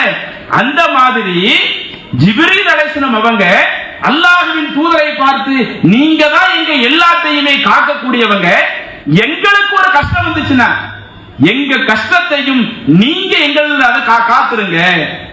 ஜிப்ரீல் அலைஹிஸ்ஸலாம் அவங்களுக்கு ஏன் கஷ்டம் வருது? அவங்களுக்கு நோவினையை யார் கொடுக்க போறா? பொதுவா மனிதர்கள் நமக்கு பல சிரமங்கள் வரும், நாம பல நெருக்கடிகள்ல இருப்போம். நாம நெருக்கடிகள்ல இருக்கிறப்ப நமக்கு உதவுறதுக்கு ஆள் தேவை இருக்கும். வானவர்கள் எந்த நெருக்கடியில் இருக்க போறாங்க? வானவர்களுக்கு எந்த நபர்கள் நெருக்கடியை தர போறாங்க? மனிதர்கள் வானவர்கள் மீது ஆதிக்கம் செலுத்துறாம ஜிப்ரீல் அலைஹிஸ்ஸலாம் என்ன சொல்றாங்க? ரவ்விஊனி, என்னால் தாங்க முடியாத அளவிற்கு நடுநடக்கக்கூடிய ஒரு சிரமங்கள் எனக்கு வந்தாலும் அதுல இருந்து அந்த டயத்துல நான் உங்களை கூப்பிடுவேன். யா சையதி சாதாத், தலைவர்களுக்கெல்லாம் தலைவரே எனக்கு உதவி செய்யுங்கன்னு அந்த டயத்துல அழைப்பேன். அந்த அளவுக்கு உங்களுக்கு பெரிய ஒரு புகழை இறைவன் தந்திருக்கிறான் என்று இப்படி சொல்றீங்களே, இது இஸ்லாத்தினுடைய வரம்பை மீறக்கூடிய ஒண்ணுதானே? அல்லாஹ்வுடைய தூதர் தான் ஒட்டுமொத்த மனிதர்களையும் காக்கக்கூடியவர்களா? ஒட்டுமொத்த மனிதர்களையும் பாதுகாக்கக்கூடியவர்களா? ஒட்டுமொத்த அந்த உயிரினங்களை காக்கக்கூடியவன் படைத்த ரப்புல் ஆலமீன் தானே. அது நம்ம சமுதாயத்தில் இருக்கிற ஒரு சின்ன பிள்ளைகிட்ட கேட்டா கூட தெரியுமே. மனிதர்களை எல்லாம் காத்து மனிதர்களுக்கு தேவையான வசதிகளை செய்து கொடுப்பது யாருன்னு கேட்டா அல்லாஹ் தான். சின்ன பிள்ளை சொல்லுமே, எல்லா நபர்களையும் காக்கக்கூடியவன், எல்லா உயிரினங்களையும் படைத்து பரிபாலிக்கக்கூடியவன் யாருன்னு கேட்டா ரப்புல் ஆலமீன் மட்டும்தான் அதை செய்ய முடியும் என்று இருக்கும் பொழுது, ஜிப்ரீல் அலைஹிஸ்ஸலாம் அவர்கள் அந்த இறைவனுடைய பண்பை இறை தூதருக்கு கொடுத்ததாக இன்றைக்கு இப்படி எழுதி வைத்திருக்கிறீர்களே, இதுதானே வரம்பு மீறி புகழ்வது? ரசூலுல்லாஹ் அதைத்தானே கூடாதுங்கிறாங்க. லா தத்ருனி கமா அத்ரத்தின் நஸாரா, ஈசா இப்னு மரியம், மரியமுடைய மகன் ஈசாவை அந்த நஸாராக்கள் வரம்பு மீறி புகழ்ந்ததை போல என்னை நீங்க வரம்பு மீறி புகழ்ந்துறாதீங்க. இன்னமான அபுது, நான் இறைவனுடைய அடிமையாகத்தான் இருக்கிறேன். நீங்கள் என்னை புகழ்வதாக இருந்தால் ஃபகூலு அப்துல்லாஹி வ ரசூலுஹு, என்னை அல்லாஹ்வுடைய அடிமைன்னு புகழுங்க, இறைவனுடைய தூதர்னு புகழுங்க. நான் இறைவனுடைய தூதராக இருந்தாலும் ஒரு காலமும் எனக்கு அந்த இறைத்தன்மை இருக்குதுன்னு நான் சொல்லல. இறைவனுக்கு நெருக்கமா நான் வந்துருவோம்னு சொல்லல. நானும் மனிதர் தான், நானும் உங்களை போன்ற இறைவனுடைய அடிமை தான். அந்த இறைத்தன்மை எனக்கு ஒருபோதும் கிடையாது. ஆனால் நசாராக்கள் அந்த ஈசா அலைஹிஸ்ஸலாம் அவர்கள் விஷயத்திலே வரம்பு மீறி போய்விட்டார்கள். அப்படி நீங்க வரம்பு மீறி போயிடாதீங்க என்று எந்த இறை தூதர் சொன்னார்களோ, இந்த சட்டத்தை ஒரு துளி அளவு கூட எடுத்துக்கொள்ளாமல் யாரோ கடந்த காலத்தில் ஒருவர் எழுதிய அந்த மௌலிது புத்தகத்துல ஜிப்ரீல் அலைஹிஸ்ஸலாம் அவர்கள் இந்த மாதிரி ரசூலுல்லாஹ் ஸல்லல்லாஹு அலைஹி அவர்களை பார்த்து புகழ்ந்தார்கள், அவ்வளவு சிறப்பிற்குரியவர்கள் என்று இன்றைக்கு புகழ்கிறார்கள் என்று சொன்னால் இது ரசூலுல்லாஹ் ஸல்லல்லாஹு அவங்களை புகழ்றது இல்லையே. இறைவனுடைய அடிமை என்று சொல்ல வேண்டிய இடத்தில் இருக்கக்கூடிய நாமே அந்த மௌலிது வரிகளின் மூலம் அவங்க அல்லாஹ்வுடைய ஸ்தானத்துக்கு உயர்த்துறமே, கடவுளுடைய ஸ்தானத்துக்கு உயர்த்துறமே, நீங்க தான் எல்லாத்தையும் பாதுகாக்கக்கூடியவங்க என்று உயர்த்துறமே. இன்னும் வானவர்களுக்கு ஒரு கஷ்டம் வந்தால் அப்படி கஷ்டமே வராது. வானவர்களுக்கு யாரும் நெருக்கடி கொடுக்க போறதில்லை. ஆனால் ஜிப்ரீல் அலைஹிஸ்ஸலாம் அவங்க எனக்கு கஷ்டம் வந்தாலும் நீங்க தான் எங்களை காப்பாற்றணும், உங்களை தவிர்த்து எனக்கு காப்பாற்றுறதுக்கு வேற யாரும் இல்லை என்று ஜிப்ரீல் அலைஹிஸ்ஸலாம் அவர்கள் சொன்னதாக இந்த அளவிற்கு இஸ்லாத்திற்கு மாற்றமான காரியத்தை சொல்வதற்கு பெயர் இதுதான் நாம ரசூலுல்லாஹ் ஸல்லல்லாஹு அலைஹி புகழ்றதா? கொஞ்சம் யோசிச்சு பாருங்க. இன்னும் அந்த சுபஹான மௌலிதை நீங்க எடுத்து பார்த்தீங்கன்னா இவ்வளவோ பல இணை வைப்பான காரியங்கள் நிறைய உள்ள இருக்குதுங்க. அந்த கஃபாருல் ஹதாயா, பாவத்தை மன்னிக்க கூடியவரே உங்கள் மீது சலாம் உண்டாகட்டும். அந்த சத்தாருல் மசாவி, தவறுகளை மறைக்க கூடியவரே உங்கள் மீது சலாம் உண்டாகட்டும். இப்படி அல்லாஹ்வின் தூதரை பார்த்து நீங்க தான் பாவத்தை மன்னிக்க கூடியவங்க. கஃபிரு அன்னி துனூபி, என்னுடைய தவறுகளை நீங்கள் மன்னித்து விடுங்கள். யாரெல்லாம் இன்னைக்கு அந்த மௌலிதை ஓதுறாங்களோ அவங்க அந்த மௌலிது ஓதுவதன் மூலமாக இறை தூதர்ட்ட ரசூலுல்லாஹ் அவங்கள்ட்ட என்ன கோரிக்கை வைக்கிறாங்க? கஃபிரு அன்னி துனூபி, என் தவறுகளை நீங்கள் மன்னித்து விடுங்கள். வஅஃபு அன்னி அன் ஸய்யிஆத்தி, என்னுடைய தவறுகளை நீங்கள் மன்னித்து விடுங்கள், அலட்சியப்படுத்தி விடுங்கள். அப்ப நாங்க செஞ்ச தவறுகளை நீங்கள் மன்னித்து விடுங்கள் என உங்களுக்கு அந்த பாவத்தை மன்னிக்கக்கூடிய அந்த ஆற்றல் இருக்கிறது என்று இப்படி புகழ்கிறார்களே, இதுதான் அல்லாஹ்வின் தூதரை புகழ்றதா? அல்லாஹ்வின் தூதரை புகழ்வது இப்படி இல்லையே. ரசூலுல்லாஹி ஸல்லல்லாஹு அவங்க நமக்கு என்ன சொல்லி தந்தாங்க? இன்னும் இறைவன் குர்ஆன்ல நமக்கு என்ன சொல்லி தந்திருக்கிறான்? குல் யா இபாதியல்லதீன அஸ்ரஃபு அலா அன்ஃபுஸிஹிம், தனக்கு தானே அநீதி இழைத்துக் கொண்ட என்னுடைய அடியார்களே, லா தக்னது மின் ரஹ்மத்தில்லாஹ், என்னுடைய அருளில் நீங்கள் நிராசை அடைந்து விடாதீர்கள். நீங்க எவ்வளவு தவறுகள் செஞ்சிருந்தாலும் அல்லாஹ் சொல்றான், நீங்க செஞ்ச தவறுகளுக்காக ஏன்ட்ட மன்னிப்பு கேளுங்க, நான் மன்னிப்பனா மன்னிக்க மாட்டேனா என்று நீங்க ஏன் நிராசை அடைகிறீங்க? உங்களுக்கே அந்த எண்ணம் வருது. அப்படி யாரும் நினைக்காதீங்க. எவ்வளவு பெரிய தவறுகளை மனிதன் என்ற அடிப்படையில் நீங்கள் செய்தாலும் அதிலிருந்து நீங்க விலக நினைக்கிறீங்களா? அந்த தவறிலிருந்து திருந்த நினைக்கிறீங்களா? முற்றிலும் அதிலிருந்து உங்களை திருத்திக் கொண்டு என்னிடத்தில் மன்னிப்பு கேளுங்கள், நான் அனைத்து தவறுகளையும் மன்னிக்கிறேன். இன்னும் குர்ஆன்ல ஒரு இடத்துல இறைவன் சொல்லுகிறான், வமை யக்ஃபிரு ذுனூப இல்லல்லாஹ், அல்லாஹ்வை தவிர வேற யார் பாவத்தை மன்னிக்க முடியும் என்று அல்லாஹ் குர்ஆன்ல கேட்கும் பொழுது, பாவத்தை இறைவனாகிய நான் தான் மன்னிப்பேன், என்னை தவிர்த்து வேற யாரும் பாவத்தை மன்னிக்க மாட்டாங்க என்றெல்லாம் அல்லாஹ் நமக்கு சொல்லும் பொழுது, இன்னைக்கு அந்த மௌலிது வரியில நீங்க என்னுடைய பாவத்தை மன்னிச்சிருங்க, நாங்க ரசூலுல்லாஹி அவங்களை புகழ்றோம் இப்படி நாம சொன்னால், இதுதான் உண்மையிலேயே அல்லாஹ்வின் தூதரை புகழ்வதனுடைய முறையா? அல்லது அவங்க அல்லாஹ்வுடைய இடத்துல உயர்த்தி எந்த அல்லாஹ்வுடைய தூதர் நான் அல்லாஹ்வுடைய அடிமை என்று சொல்லி காட்டினார்களோ, இல்ல நீங்க அல்லாஹ்வுடைய அடிமை இல்ல, இறைவனுடைய தன்மை உங்களுக்கு இருக்குது என்று வரம்பு மீறி சொல்லக்கூடிய ஒரு காரியமா? அப்ப இது சமுதாயம் சிந்திக்க வேண்டாமா? இன்னும் அந்த சுபஹான மௌலிதெல்லாம் நீங்க பாத்தீங்கன்னா, அஸ்ஸலாமு அலைக்க யா முபரிஸ் ஸகாம், நோய்களை குணப்படுத்தக்கூடியவரே உங்களின் மீது சலாம் உண்டாகட்டும். அல்லாஹ்வின் தூதரை பார்த்து படிக்கிறாங்க, உங்களுக்கு தான் அந்த நோயை குணப்படுத்தக்கூடிய ஆற்றல் இருக்குது, அப்படிப்பட்ட ஆற்றல் பெற்ற உங்களின் மீது நாங்க சலாம் சொல்றோம். இன்னும் அடுத்து அதுல கீழே அடுத்தடுத்து அந்த சுபஹான மௌலிதுகள்ல வரும், யாரேனும் ஒருவரிடத்துல அந்த நோய் ஏதேனும் வந்துச்சுன்னு சொன்னா, லதைஹி புருஉ ஸகாம், அந்த நோயை குணப்படுத்துவது அந்த இறை தூதரிடத்தில் தான் இருக்கிறது. நீங்க அந்த இறை தூதர்கிட்ட கேளுங்க, அவங்க உங்க நோயை குணப்படுத்திடுவாங்க. இன்னொரு வரியில சொல்றாங்க, மரியலன் அன்த ஆயிதுஹு, யாரேனும் ஒரு நோயாளியை நீங்கள் நலம் விசாரிக்க சென்றாலே கத அத்தாஹுல்லாஹு பில் ஃபர்ஜ், அல்லாஹ் தஆலா அவங்களுடைய நோயை முற்றிலும் குணப்படுத்தி விடுவான். அப்ப நோயை குணப்படுத்தக்கூடியவரே, மனிதர்கள்ல யாரேனும் ஒருவருக்கு நோய் இருந்தால் அது அல்லாஹ்வின் தூதரிடத்தில் அந்த நோய்க்கான நிவாரணம் இருக்கிறது. நீங்க ஒரு ஆளை நலம் விசாரிக்க போய்விட்டாலேயே அவர்களுக்கு அல்லாஹ் அந்த நோயை குணப்படுத்தி விடுவான் என்ற அளவிற்கு எழுதி வைத்திருக்கிறீர்களே, இதுதான் ரசூலுல்லாஹி நமக்கு கற்றுத்தந்த கொள்கையா? அல்லாஹ்வின் தூதர் கற்றுத்தந்த அந்த கொள்கையை நாம கடைபிடிக்கிறோம்னு வைங்க, அதுதான் ரசூலுல்லாஹி அவங்களை நேசிப்பதனுடைய அடையாளம். அல்லாஹ்வுடைய தூதர் அப்படித்தான் சொன்னாங்களா? நோயை குணப்படுத்தக்கூடிய அதிகாரம் எனக்கு இருக்கிறது என்று எங்கேயாவது சொன்னார்களா? எத்தனை சம்பவங்கள்! அவங்களே ரசூலுல்லாஹி அவர்களே சில நோய்கள்ல சிரமப்பட்டாங்களே, சில நோய்களின் போது சிரமப்படுகிற பொழுது தன்னுடைய நோயை அவர்களால் குணப்படுத்த முடிந்ததா? மரணிக்கிற தருவாயில ரொம்ப கடுமையா சிரமத்தை சந்திச்சாங்க இல்லைங்க. அப்படி ரொம்ப கடுமையான சிரமத்தை சந்திக்கிற பொழுது தன்னிடத்தில் அந்த நோயை நீக்கக்கூடிய ஆற்றல் இருந்தால் அல்லாஹ்வுடைய தூதர் தன்னுடைய நோயை நீக்கணுமே, செஞ்சாங்களா? இன்னும் தன்னுடைய மகன் 1.5 வயதுல இப்ராஹிம் என்கிற மகன் தன்னுடைய கையில் இருக்கும் நிலையிலேயே உயிர் மேல் மூச்சு கீழ் மூச்சு வாங்கி கடைசியில் அந்த குழந்தையினுடைய உயிர் பிரிகிறது. அப்படி குழந்தையினுடைய உயிர் பிரியக்கூடிய நேரத்தில் ரசூலுல்லாஹி தன்னுடைய கையில தான் தன்னுடைய மகனை வச்சிருக்கிறாங்க, மூச்சு விட முடியல. அதுல ஒரு கடுமையான சிரமத்துல அந்த குழந்தை இறந்து போகிறது. அப்ப அந்த குழந்தை இறந்த நேரத்திலேயும் அல்லாஹ்வுடைய தூதர் எனக்கு இந்த நோயை குணப்படுத்தக்கூடிய ஆற்றல் இருக்கிறது என்று அப்படி செய்து காட்டினார்களா? அல்லது மௌத்தான பிறகு கடுமையாக ரசூலுல்லாஹி அழுகிறாங்க. அழுகிறதுனா சப்தமிட்டு அழுகிறது இஸ்லாத்துல கூடாது. ஒரு வீட்டுல ஒரு மௌத் வந்துருச்சுன்னு சொன்னா அந்த குடும்பத்தில் உள்ளவங்க எவ்வளவு நாளும் கண்ணீர் வடித்து அழுது கொள்ளலாம், அது இஸ்லாத்துல பிரச்சனை இல்லை. ஆனால் ஒப்பாரி வச்சு அழுகிறது, சப்தம் போட்டு அழுகிறது, இதுதான் இஸ்லாத்துல கூடாது. தன்னுடைய மகன் இறந்த நேரத்தில் கூட அல்லாஹ்வுடைய தூதர் ரொம்ப கடுமையாக அழுகிறாங்க. அப்ப அங்க இருக்கக்கூடிய நபித்தோழர்கள் ஒருவர் அல்லாஹ்வின் தூதரை பார்த்து கேட்கிறாங்க, அல்லாஹ்வுடைய தூதரே நீங்களுமா இப்படி அழுகணும் என்று கேட்கும் பொழுது அப்ப ரசூலுல்லாஹி அவங்க சொல்றாங்க, எனக்கும் கவலை இருக்கத்தானே செய்யும். என்னுடைய உள்ளம் என்ன, என்னுடைய மகன் இறக்கும் போது கவலை இல்லாமலா இருக்கும்? என்னுடைய உள்ளம் கடுமையான கவலையில இருக்குது.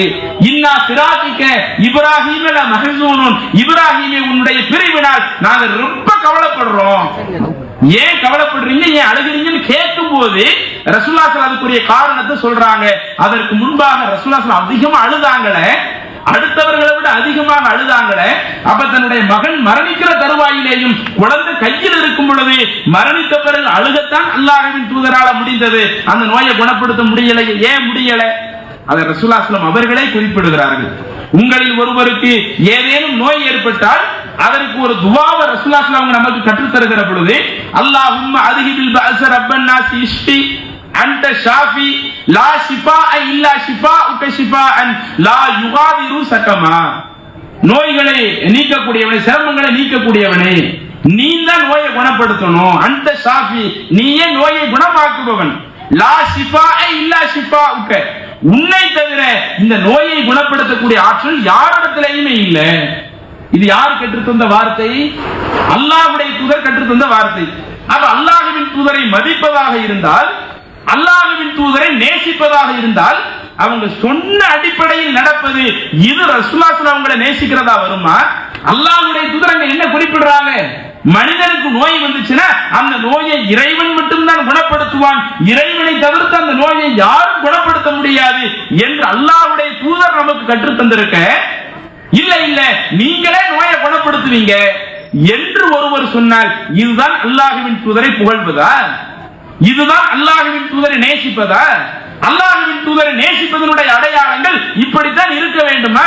அப்ப இந்த அடிப்படையில் நீங்க எடுத்து பார்த்தீங்கன்னா, இந்த பட்டியல்ல எடுத்து பார்த்தீங்கன்னா எவ்வளவு பல விஷயங்கள் குர்ஆனுடைய அடிப்படைகளுக்கு மாற்றமாக பல்வேறு விதமான இணை வைப்பான கருத்துக்களை எழுதி வைத்துக் கொண்டு இதை படிப்பதினால் நான் ரசூலுல்லாஹி ஸல்லல்லாஹு அலைஹி வஸல்லம் நேசித்துட்டேன்னு எப்படி சொல்ல முடியும்?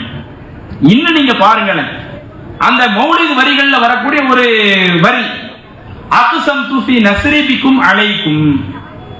அல்லாஹ்வின் தூதரை பார்த்து சொல்றாங்க, என்ன சொல்றாங்க? அக்ஸம்து ஃபீ நஸ்ரி, என்னுடைய உதவியிலே நான் பிக்கும் உங்களை கொண்டு சத்தியம் செய்கிறேன். சத்தியம் என்றது யார் மேல சத்தியம் பண்ணணும்? இன்றைக்கு மத்த சமுதாயத்துல என்ன பண்ணுவாங்க? பெற்றோர்களின் மீது ஏதாவது ஒரு விஷயம் ரொம்ப கடுமையான ஒரு இது வருதுன்னு வைங்களேன், என் பெற்றோர் மீது சத்தியமா நான் அப்படி இல்லை, மற்ற சமூகத்தில் உள்ளவர்கள் சொல்லுவார்கள். அல்லது யார் முன்னிலையில் இருக்கிறாங்களோ அவங்க மேல சத்தியமா என்று இது மத்த சமூகத்தினுடைய நிலை. நாம் அந்த நம்பிக்கைக்கு உள்ள போக விரும்பல. ஆனா இஸ்லாமிய மார்க்கம் நமக்கு என்ன சொல்லுகிறது? நாம் இந்த உலகத்துல ஒன்றை சத்தியமிட்டு சொல்வதாக இருந்தால் நாம யார் மேல மட்டும்தான் சத்தியமிட்டு சொல்ல முடியும்? அல்லாஹ்வின் மீது மட்டும்தான் நாம சத்தியமிட்டு சொல்ல முடியும். இறைவன் நமக்கு குர்ஆனை தந்திருக்கிறானே, அந்த குர்ஆன் மீது சத்தியமான்னு நம்ம பேச முடியுமா? குர்ஆன் மீது நம்ம சத்தியமா சொல்ல முடியாது. அதே மாதிரி பெற்றோர் மீது சத்தியமாக சொல்லலாமா? அப்படி சொல்லக்கூடாது. ஏன்னா ரசூலுல்லாஹி ஸல்லல்லாஹு அலைஹி வஸல்லம் சொல்லுகிறார்கள், மன் ஹலஃப ஃபீ கைரில்லாஹ், அல்லாஹ் அல்லாத ஒன்றிலே யார் சத்தியம் செய்கிறாரோ ஃபக்கத் அஷ்ரக, அவர் இறைவனுக்கு இணை கற்பித்து விட்டார். சத்தியம் கூட இறைவன் மீது சத்தியமாக என்றுதான் சொல்லணுமே ஒழிய இறைவன் அல்லாத ஒரு நபர் மீது அல்லது இறைவன் அல்லாத ஒரு பொருள் மீது சத்தியமாக ஒரு ஆள் சத்தியம் பண்ணினாலேயே ஃபக்கத் அஷ்ரக, அவர் படைத்த இறைவனுக்கு இணை கற்பித்து விட்டார் என்று அல்லாஹ்வுடைய தூதர் சொல்றாங்களே. அப்ப எது ஷிர்கான காரியம், எது இணை வைப்பான காரியம் என்று அல்லாஹ்வுடைய தூதர் நமக்கு அழகாக விளக்கி சொல்லி இருக்க, அந்த அல்லாஹ்வின் தூதரை பார்த்து அக்ஸம்து ஃபீ நஸ்ரி பிக்கும், உங்களை மீதே உங்களை கொண்டே நான் சத்தியம் பண்றேன், என்னுடைய உதவக்கூடிய அந்த விஷயத்துல உங்களை வச்சே சத்தியம் பண்றேன் என்று இப்படி எழுதுறாங்களே. அப்ப எவ்வளவு இணை வைப்பான வரிகள் அதுல உள்ள வந்துகிட்டு இருக்குது. அதே மாதிரி யா ஜாலில் குரு, சிரமங்களை நீக்கக்கூடியவரே, அல்லாஹ்வின் தூதரை புகழுகிறோம் என்ற பெயரில் எந்த அளவுக்கு எல்லை மீறப்படுகிறது? சிரமங்களை நீக்கக்கூடியவரே. சிரமங்களை யார் நீக்குவா? இந்த உலகத்துல எந்த மனிதராக இருந்தாலும் அவர்களுக்கு நன்மை வர்றதா இருந்தாலும் இறைவன் புறத்துல தான் நன்மை வருது. அவங்களுக்கு ஒரு சோதனை வர்றதா இருந்தாலும் அதுவும் இறைவன் புறத்துல தான் வருது. அதைத்தான் நம்ம விதின்னு நம்பணும். மின் கதிரி ஹைரிஹி வ ஷர்ரிஹி மினல்லாஹி தஆலா, எனக்கு எந்த ஒரு நன்மை கிடைத்தாலும் அல்லது எனக்கு எந்த ஒரு சோதனை வந்தாலும் அந்த ரெண்டுமே அல்லாஹ்வின் புறத்துல தான் வருது. அது இறைவன் புறத்திலிருந்து இந்த சோதனை வருதுன்னு சொன்னா அந்த சோதனையை யார் நீக்க முடியும்? அதுவும் அல்லாஹ் தான் நீக்க முடியும். குர்ஆன்ல பல வசனங்கள் இருக்கிறது. அல்லாஹ் ரசூலுல்லாஹி அலைஹி வஸல்லம் அவர்களை பார்த்து அல்லாஹ் பேசுகிறான், நபியே, இறைவன் உங்களுக்கு ஒரு சோதனையை தர நாடினான். அல்லாஹ் உங்களை ஒரு விஷயத்துல ஒரு சோதனையை தர நாடினால் ஃபலா காஷிஃப லஹு இல்லா ஹுவ, அல்லாஹ்வை தவிர்த்து அந்த சோதனையை யாராலும் நீக்க முடியாது. இறைவன் ஒரு ஆளுக்கு ஒரு கஷ்டத்தை தர நாடினான்னு வைங்க, அந்த கஷ்டத்தை யாரால மட்டும்தான் நீக்க முடியும்? இறைவனால மட்டும்தான் நீக்க முடியும். இறைவனை தவிர்த்து வேற யாராலும் அந்த சிரமத்தை நீக்க முடியாது என்று அல்லாஹ் ரசூலுல்லாஹி அலைஹி வஸல்லம் அவர்களை பார்த்தே குர்ஆன்ல சொல்லி இருக்க. இன்னைக்கு இவங்க என்ன எழுதி வச்சிருக்கிறாங்க? அந்த சுபஹான மௌலிது யார் எழுதுனாங்கன்னே தெரியாதுங்க. அது ரசூலுல்லாஹி அலைஹி வஸல்லம் காலத்தில் எல்லாம் எழுதப்பட்டது கிடையாது. சஹாபாக்கள் எழுதிய அந்த வரிகள் கிடையாது. அல்லாஹ்வின் தூதர் மரணித்து பல வருஷத்திற்கு பின்னாடி அந்த சுபஹான மௌலிதிலேயே எழுதி வைத்திருக்கிறார்கள். கஸ்ஸாலி என்ற ஒருவரால் எழுதப்பட்டதாக சொல்லப்படுகிறது. அது கூட அவர்தான் எழுதினார்னு சொல்லல, கஸ்ஸாலி என்பவரால் எழுதப்பட்டதாக சொல்லப்படுகிறது. அப்ப யார் எழுதினாங்கன்னே தெரியல. அதுல உள்ள இருக்கிற விஷயங்கள் எல்லாம் முழுக்க முழுக்க இஸ்லாத்தினுடைய அடிப்படையை குழி தோண்டி புதைக்கக்கூடிய விதமாக, அல்லாஹ்வின் தூதரை அல்லாஹ்வுடைய இடத்துல கொண்டு போய் வைக்கக்கூடிய விதமாக, அவங்க மேல நான் சத்தியம் பண்றேன், அவங்க கஷ்டத்தை நீக்கிடுவாங்க, அவங்க பாவத்தை மன்னிச்சிருவாங்க, அவங்க நோயை குணப்படுத்திடுவாங்க என்று இப்படி பல விஷயங்களை அல்லாஹ்வின் தூதரை இறைவனுடைய இடத்துல வரம்பு மீறி சொல்லக்கூடிய இந்த காரியங்கள் எப்படி ரசூலுல்லாஹி அலைஹி வஸல்லம் அவர்களை நேசிப்பதாக ஆகும்? சரி, இதை ஃபர்ஸ்ட் அல்லாஹ் ஏத்துக்குவானா? இப்படி எல்லாம் நாம் படிச்சுக்கிட்டு இருக்கிறோம்ல. இன்னைக்கு இதை படிக்கக்கூடியவர்கள், மீலாது விழா கொண்டாடக்கூடியவங்களா இருக்கட்டும், அதை கொண்டாடக்கூடிய எந்த ஒரு நபருக்குமே நமக்கு நன்மை வேணுங்கிற அந்த ஒரு எண்ணம் தான் இருக்கும். இது போல காரியத்தில் நம்ம செஞ்சோம்னா, மௌலித் ஓதக்கூடிய ஒரு ஆளா இருக்கட்டும் அல்லது மீலாது விழா கொண்டாடக்கூடிய ஒரு ஆளா இருக்கட்டும், அவங்க எல்லாம் என்ன நினைக்கிறாங்க? இப்படி நாம ரசூலுல்லாஹி அலைஹி வஸல்லம் அவர்களை புகழ்ந்து விட்டால் நமக்கு மறுமையில நிறைய நன்மை கிடைக்கும், மறுமையில ரசூலுல்லாஹி அலைஹி வஸல்லம் இருக்கிற ஒரு பாக்கியம் கிடைக்கும், சொர்க்கத்துல நாம் இருக்கக்கூடிய ஒரு பாக்கியம் கிடைக்கும் என்று நினைத்து தான் இது போன்ற காரியங்களை செய்கிறார்கள். ஆனால் அல்லாஹ் நமக்கு குர்ஆன்ல என்ன சொல்லி காட்டுகிறான்? வமை யப்தகி கைரல் இஸ்லாமி தீனா, இஸ்லாத்துல சொல்லப்படாத காரியத்தை யார் தன்னுடைய வாழ்க்கையில நன்மை கிடைக்கும் என்று நினைத்து செய்கிறார்களோ, ஒரு காரியத்தை மக்கள் செய்வாங்க, செய்யறவங்களுக்கு கெட்ட நோக்கம் இருக்காது, தனக்கு நன்மை வேண்டும் என்பதற்காக செய்வாங்க. ஆனா அவங்க செய்யற காரியம் கைரல் இஸ்லாம், இஸ்லாத்துல சொல்லப்படாத ஒரு வழிமுறையாக இருக்கும். இப்படி இஸ்லாத்துல சொல்லப்படாத ஒரு வழிமுறையை யாரேனும் தனக்கு நன்மை கிடைக்கும் என்று நினைத்து செய்தாலும் ஃபலை யுக்பல மின்ஹு, அந்த காரியம் அவரிடமிருந்து ஏற்றுக்கொள்ளப்படாது. வஹுவ ஃபில் ஆகிரத்தி மினல் காசிரீன், இப்படி மார்க்கத்தில் இல்லாத காரியத்தை செய்யக்கூடியவங்க மறுமை நாள்ல நஷ்டவாளிகளாக இருப்பாங்க. அப்ப கொஞ்சம் யோசிச்சு பாருங்க, அல்லாஹ்வுடைய தூதர் கற்றுத்தராத, அல்லாஹ் குர்ஆன்ல கற்றுத்தராத ஒன்றை நாமளால் நன்மை கிடைக்கும் என்று நினைத்து செய்தால் அல்லாஹ் அந்த காரியத்தை ஏத்துக்க மாட்டானே, அது மறுமை நாள்ல நம்மள நஷ்டவாளியாக கொண்டு போய் தள்ளிருமே. அப்ப இது போன்ற விஷயங்கள் எவ்வளவு பிரச்சனையா வருதுன்னு பாருங்க. ஒண்ணு, ரசூலுல்லாஹி அலைஹி வஸல்லம் அவர்களை நேசிப்பதாக இருந்தால் அவங்க என்ன சொன்னாங்களோ அதை கடைபிடிப்பதுதான் அவர்களை நேசிப்பதனுடைய அடையாளம். இன்னைக்கு நாம அதை செய்ய மாட்டேங்கிறோம். அவங்க நம்முடைய பொருளாதார விஷயத்துல எப்படி நடக்க சொன்னாங்க அதை நம்ம கடைபிடிக்க மாட்டேங்கிறோம். திருமண விஷயத்தில் எப்படி நடக்க சொன்னாங்க கடைபிடிக்க மாட்டேங்கிறோம். ஒருவர் மரணித்து விட்டார், மரணித்தவருக்கு என்ன செய்யணும் என்ன செய்யக்கூடாதுன்னு சொன்னாங்க, அதுல நாம மார்க்கத்தை கடைபிடிக்க மாட்டேங்கிறோம். குடும்ப விஷயங்கள் எப்படி நடக்கணும் அதுல மார்க்கத்தை கடைபிடிக்க மாட்டேங்கிறோம். வணக்க வழிபாடுகள் ஒவ்வொரு நாளும் 5 வேளை தொழுகைக்கு வரணும்னு ரசூலுல்லாஹி அலைஹி கட்டளை போட்டாங்க. ஆண்கள் பள்ளிவாசலோடு அதிகமான தொடர்பில் இருக்கணும்னு சொன்னாங்க, அதை கடைபிடிக்க மாட்டேங்கிறோம். பெண்கள் மார்க்க பற்றோடு இருக்கணும்னு சொன்னாங்க, அதை பெண்கள் கடைபிடிக்க மாட்டேங்கிறாங்க.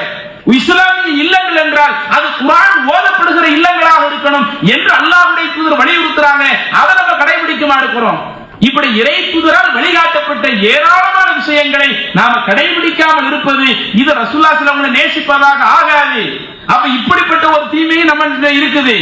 அதே மாதிரி எதை நாம ரசூலுல்லாஹி அலைஹி வஸல்லம் அவர்களை புகழ்வதாக நினைக்கின்றோமோ அது அல்லாஹ்வின் தூதரால் வழிகாட்டப்பட்டிருக்குதா?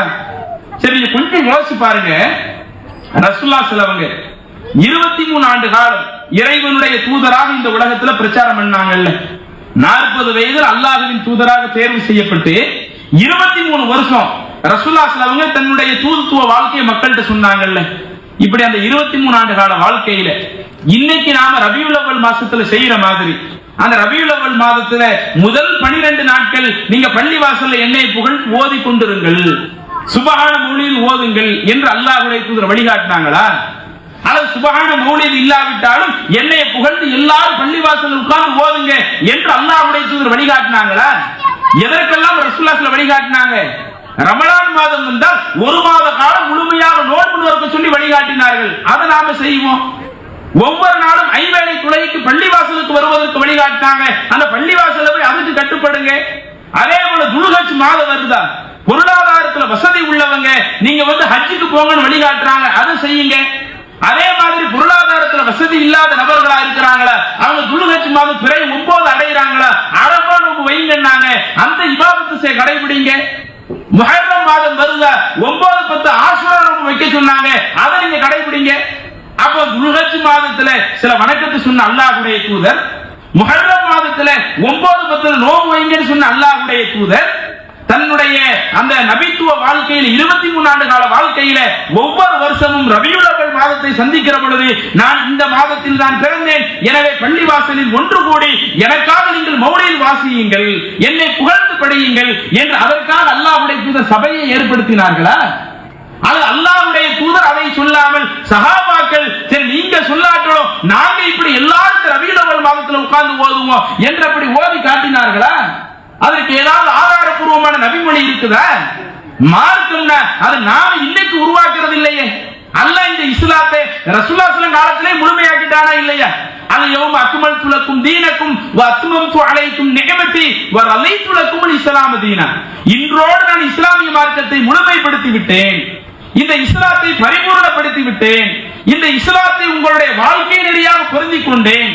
அப்ப ரசூலுல்லாஹி ஸல்லல்லாஹு அலைஹி காலத்திலேயே அல்லாஹ் இஸ்லாத்தை முழுமைப்படுத்தி இருக்கும் பொழுது, அன்றைய காலத்திலே இப்படி ரபியுல் அவ்வல் மாதத்திலே அல்லாஹ்வின் தூதரை புகழ்ந்த மாதிரி பள்ளிவாசல்ல ஒன்று கூடி செஞ்ச மாதிரி எந்த ஒரு நடைமுறையும் இல்லையே. அதுல ரபியுல் அவ்வல் பிறை 12ல நீ இந்த இன்றைய தினம்தான் நீங்கள் எல்லாரும் மீலாது விழா கொண்டாடுங்கள், பிறந்த நாள் விழா கொண்டாடுங்கள் என்று கட்டளையிட்டார்களா? ரசூலுல்லாஹி ஸல்லல்லாஹு அலைஹி எங்க பிறந்த நாள் கொண்டாடினாங்க? ஒவ்வொரு வருஷமும் ரபியுல் அவ்வல் 12ல ரசூலுல்லாஹி ஸல்லல்லாஹு அலைஹி பிறந்த நாள் கொண்டாடினாங்களா?